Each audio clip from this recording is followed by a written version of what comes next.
एक होता है घटिया कंटेंट, एक होता है घटिया तरीन कंटेंट, और फिर आती है दो पत्ती।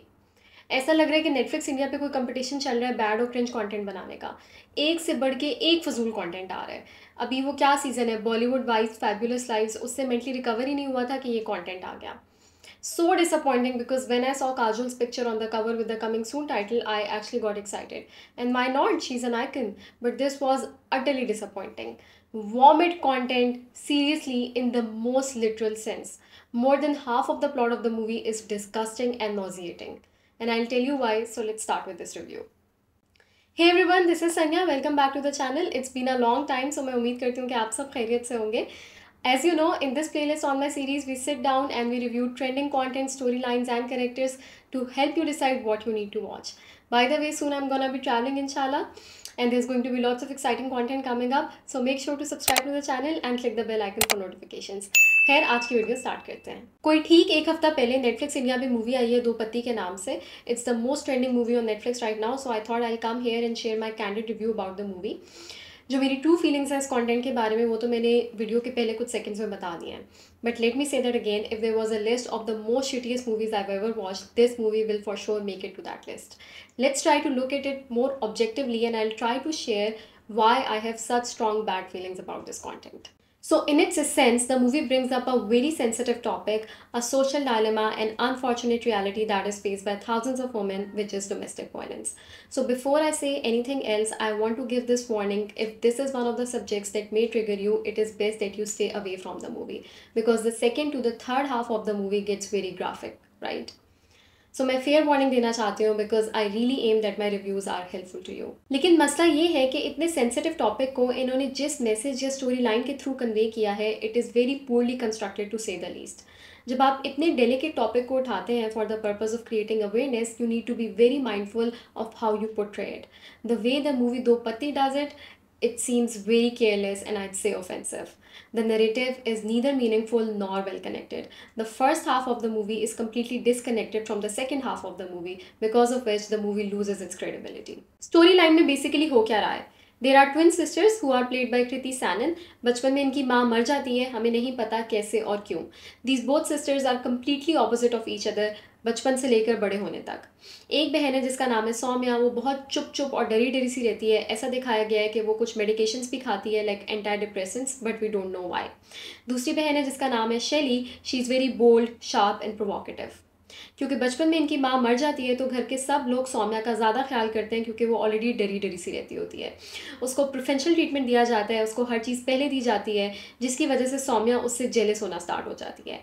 और उसके जहन में ये होता है कि मैंने इससे चीज़ें छीननी हैं. दोनों बहनों में लड़ाई होती है, things get out of hands और घर वाले शैली को बोर्डिंग भेज देते हैं. So she grows further apart from the family and she has this revenge fuelling inside of her कि उसने वापस आकर अपनी बहन से बदला लेना है और उसको जीतने नहीं देना. The cringe and the nauseating part of the story starts happening right about now. Now, many years after ये दोनों बहनें बड़ी हो चुकी हैं, Soumya, the one who is shy and timid, meets a boy called Dhruv Sood in her hometown. He's very adventurous, he runs a paragliding company, और ये establish करने की कोशिश की गई है that he's very influential. He's a playboy, you know, he's a bad boy. So anyway, when he meets Soumya, जो कि देखने में प्यारी तो है he starts liking her. Very cliche Bollywood, you know, एक सोशलाइट गाय को एक शर्माती हुई लड़की पसंद आ जाती है. ये इसको बहुत डोमिनेट करने की कोशिश करता है and Saumya also starts falling for him. लेकिन अब प्लॉट में ट्विस्ट क्या होता है? वो जो दूसरी बहन है Shailee, she comes back from her boarding into the home town with the aim of destruction and taking revenge from her sister. जब वो वापस आती है वो देखती है कि उसकी बहन सौम्या और ये लड़का तो बहुत अच्छे फ्रेंड्स हैं एक दूसरे के. So she wants to split them apart and she uses her sexuality as a weapon against her own sister. Now you know what I mean. वो इन दोनों को अलग करने के लिए उस लड़के के साथ हैंगआउट्स करने लगती है. Very bold moment, intimate scenes, और ये सब कुछ सौम्या के सामने हो रहा होता है. मतलब ये नहीं कि जब इन दोनों के इतने इंटीमेट सीन्स हो रहे हैं तो वो अपने आप को डिसोसिएट कर ले पूरी सिचुएशन से. नहीं, वो फुल विक्टिम बनी हुई सब कुछ आंखें खोल के देख रही होती है. मतलब शर्मो हया सब खत्म हो चुकी है. ना इस लड़के को शर्म आ रही है कि वो एक ही वक्त में दोनों बहनों के साथ अफेयर चला रहा है, ना इन दोनों बहनों में से किसी एक को शर्म आ रही है कि वो एक ही वक्त में एक ही लड़के के साथ फिजिकली इन्वॉल्व हैं. और याद रहे कि ये ट्विन सिस्टर्स हैं. Not that it matters, this is cringe to some next level. Fast forward to a few scenes, इस लड़के के अब्बा इसको कॉल करते हैं और कहते हैं कि अगर तुमने गवर्नमेंट कॉन्ट्रैक्ट सिक्योर करने हैं, अगर तुमने बिजनेस को सीरियसली लेना है, तो तुम्हें किसी घर बनाने वाली सुशील लड़की से शादी करनी पड़ेगी और अपनी चोंचली हरकतें ख़त्म करनी पड़ेंगी for social image, you know. तो क्योंकि दुनिया की बाकी तमाम लड़कियां मर चुकी हैं, ये उसी लड़की सौम्या के पास जाता है जिसकी बहन के साथ ये फिजिकली इन्वॉल्व है पिछले कितने टाइम से, और उससे कहता है कि मुझसे शादी कर लो, and she agrees to it. मतलब सेल्फ रिस्पेक्ट और डिग्निटी, हर चीज़ का इंतकाल हो चुका है। इस लड़की को सब कुछ पता है कि कैसे इसकी ट्विन सिस्टर और ये लड़का फिजिकली इन्वॉल्व थे और इनके दरमियान में सब कुछ हो रहा था, but yet she agrees to marry this guy, क्योंकि दुनिया के तमाम लड़के और लड़कियां बाकी ख़त्म हो चुके हैं, मर चुके हैं। At this point, please let me know your thoughts and comments. I don't know about you guys, but I cannot get past this stupid storyline.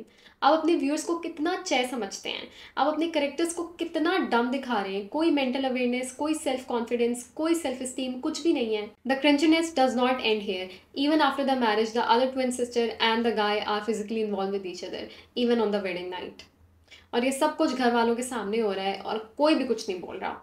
As a viewer, I cannot get past this stupid, most ridiculous plot.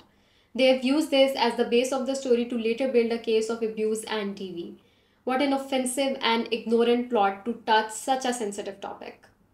As I said, the second half of the movie gets very graphic and there is a whole court case which is presented by Kajol as a lawyer. Kajol by the way इस movie में double role play कर रही हैं, वो inspector भी बनी हुई हैं और लॉयर भी बनी हुई हैं, और वो सेम केस पे काम कर रही हैं as an inspector and as a lawyer of the supposed victim. थोड़ी सी रिसर्च करने के बाद मुझे पता चला कि this is not allowed by the Indian law कि सेम इंसान एक ही केस पर इंस्पेक्टर भी बना हो और फिर उसको कोर्ट में एज अ लॉयर भी प्रेजेंट कर रहा हो। This is not allowed by law. So again make it make sense, come on. I'll say this on record that this was one of the worst performances by Kajol ever. Worst. उसकी आंखों में I don't know what they've got going on in her eyes. Her eyes seem very watery और एक अजीब सी nervousness है उसके चेहरे पे. It just doesn't align. It just doesn't fit well. जहाँ तक एक्टिंग की बात है, a lot of people are saying that this was one of the best performances by Kriti Sanon. She is playing a double role और दोनों बहुत contrasting एक दूसरे से, and she nails both of them. Well, I agree to that to some extent. The other lead is Shahir Sheikh, who is playing the spoiled brat. He's mostly a television actor in India.